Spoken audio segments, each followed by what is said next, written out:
Okay, if I think of Beethoven, now at this point, if you ask me, I have in my mind, the opera, because I was doing the only one opera of Beethoven, Fidelio, here at the Staatsopera in Vienna. So yeah, I think that I have this role that I sang of Marceline from this opera.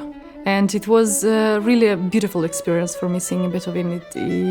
I had the opportunity to work with coachings on my German, also my German speaking, because we had dialogues.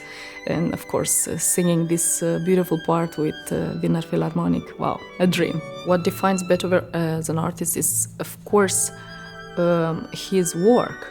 I think that you could not write those beautiful symphonies and everything, that he wrote without being a great personality and a genius. So I think Beethoven wrote, in a healthy way for the voice. Of course, you have all these jumps. You have time to do them. It's not like right away.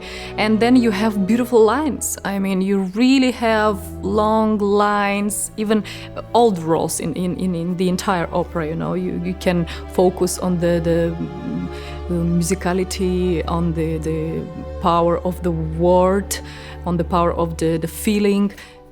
I will not talk about that the opera of Fidelio isn't touching me, but actually something from the opera, like there is this beautiful quartet from the first act. Mir ist so wunderbar. It's just like heartbreaking, and everything stops over there. And it was actually like that played, we were just stopping and singing this wonderful quartet from Fidelio. Okay, so now we are doing a new production of Midsummer Night's Dream at the Staatsoper here in Vienna.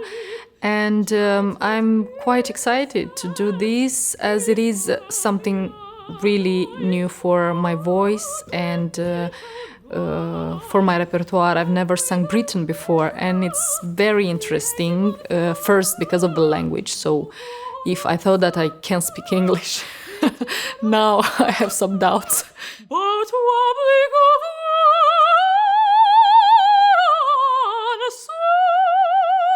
Both in one key, two lovely berries molded on one stem. I love Vienna because I think this is a place for everybody. Vienna, it's a big city, but in the same time, you feel safe, you feel great walking on the streets, Maybe because it's such an international place, and so many other cultures you see here, and you meet wonderful people and different, and that is just so interesting, I think, in our job, and I'm so really happy and honored to be here and to live in this beautiful city, Vienna. I think this city in our time and in those times was one of the most musical city, so I think every musician feels at home here. I think the music brings us, somehow together. Every big, very famous already musician still dreams to come back once in a year to perform in Vienna. I've heard this so many times from agents, from singers themselves, and I think it's something in the air. Actually, my first impression of Vienna, it was a while back, like before I came here to actually perform, when I came with a choir. I was at the university in Bucharest, and we came to Vienna to sing in some churches. I remember that we would do this tour, and we will just go, like on the Kärntnerstraße and Musikverein and everything, and then we came across to the opera house, and the guide was like, this is the Vienna State Opera, the most incredible opera house in the world. I was looking at it and I was like, yeah, too far.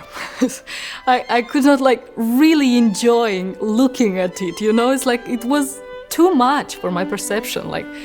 I knew that I want to be an opera singer, and I really wanted that, and I knew that I will be an opera singer, you know. When I think about it, and that 4 years later I actually came here as a soloist, and that is kind of amazing, you know, that happened so fast. Actually, my first role that I sang in Vienna, it was Papagena, and it was in German, and I needed to speak in German on the stage. And after my first performance, someone said that I have a Viennese accent. Can you imagine?